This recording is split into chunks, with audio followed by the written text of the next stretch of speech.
Welcome back to Dazzy Cars. There are cars that impress you with numbers, there are cars that shock you with speed, and then there are cars that walk into a room like they own it, calm, composed, dressed in a tailored suit, and somehow still make your heart race.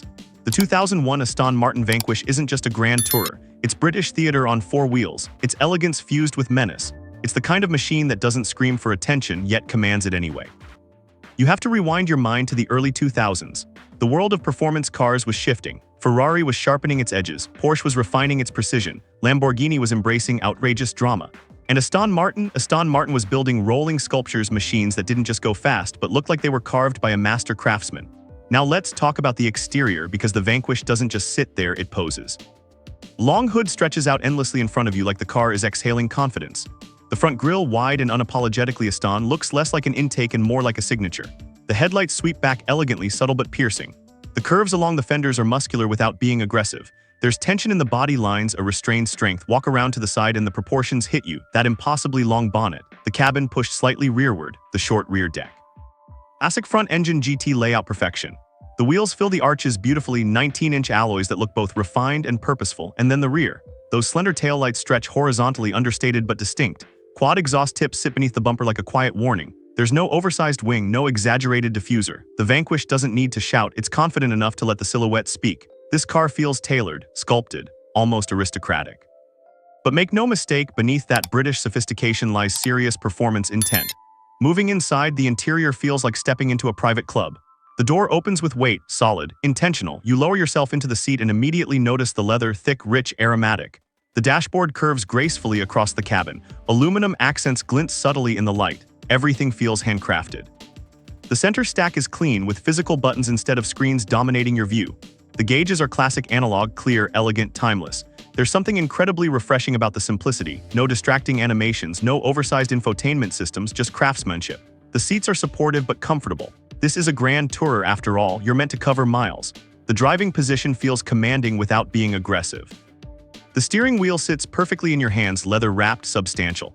It's not about overwhelming you with tech, it's about surrounding you with refinement. But the real drama begins when you press that start button. Under that endless hood sits a 5.9-liter naturally aspirated V12. Let that sink in. A V12 in 2001 in a road car that looked this refined, producing 460 horsepower and 400 lb-ft of torque. This wasn't turbocharged brute force. This was displacement, breathing, mechanical symphony. When the engine fires, it doesn't bark violently. It hums, deep, smooth, almost restrained. But press the throttle and that V12 note rises, layered, complex, operatic. There's no supercharger whine, no turbo hiss, just 12 cylinders working in harmony. 0 to 60 in around 4.5 seconds. Top speed near 190 mph. For 2001, those were serious numbers. But again, the Vanquish was never about chasing quarter-mile trophies.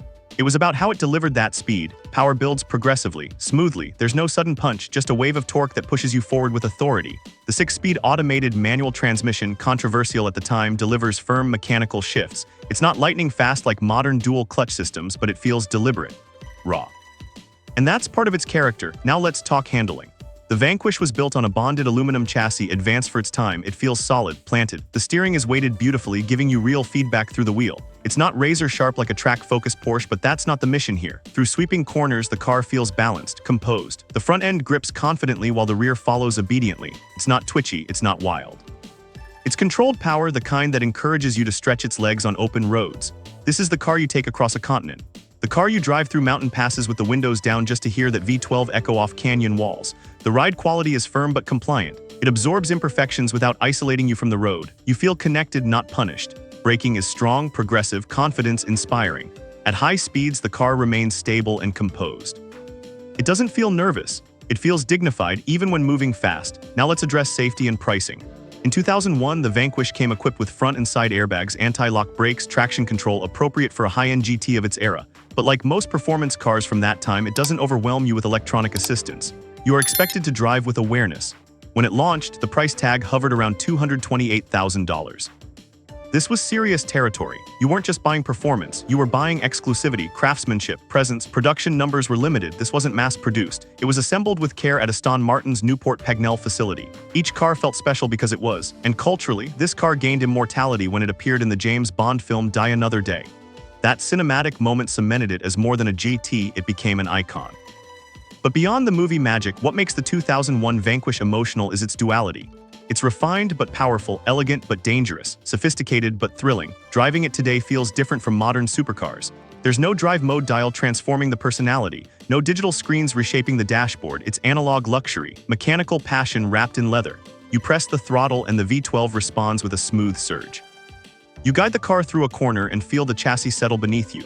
You glance at the long hood stretching ahead and realize you're piloting something rare. It's not trying to dominate social media feeds. It's not chasing Nürburgring lap times, it's chasing emotion. And that's why the Vanquish matters. It represents an era when Aston Martin was defining its modern identity, when beauty and power were blended carefully, not aggressively. When grand touring meant covering serious ground in style, not just speed. The 2001 Aston Martin Vanquish isn't perfect. The transmission can feel clunky. The tech feels dated, maintenance isn't cheap, but perfection is clinical. This car is human, it has quirks, personality, presence. It's the kind of machine that makes you slow down just to admire it after parking. The kind that turns heads not because it's loud, but because it's stunning. And when you rev that V12 under a bridge or through a tunnel, you understand something deeper. Performance isn't just about numbers, it's about feeling. If you love stories about cars that blend heritage, power, and pure emotion, hit that subscribe button and be part of the Dazzy Cars movement. Because this channel isn't about boring spec sheets, it's about machines that move your soul. The 2001 Aston Martin Vanquish stands as a reminder that performance can wear a tuxedo. That speed can arrive with grace. That sometimes the loudest statement is delivered quietly with confidence. Long hood, 12 cylinders, handcrafted interior, British attitude. It's not just a grand tourer, it's rolling art with a pulse. And if you want to see what happens when performance swaps tailored suits for racing stripes and supercharged fury, go watch our already uploaded deep dive on the Ford GT 2005 right now. That video is live on the channel, and once you experience the raw American aggression of the Ford GT, you'll appreciate just how differently two icons approach the supercar formula. Click over and feel that contrast for yourself.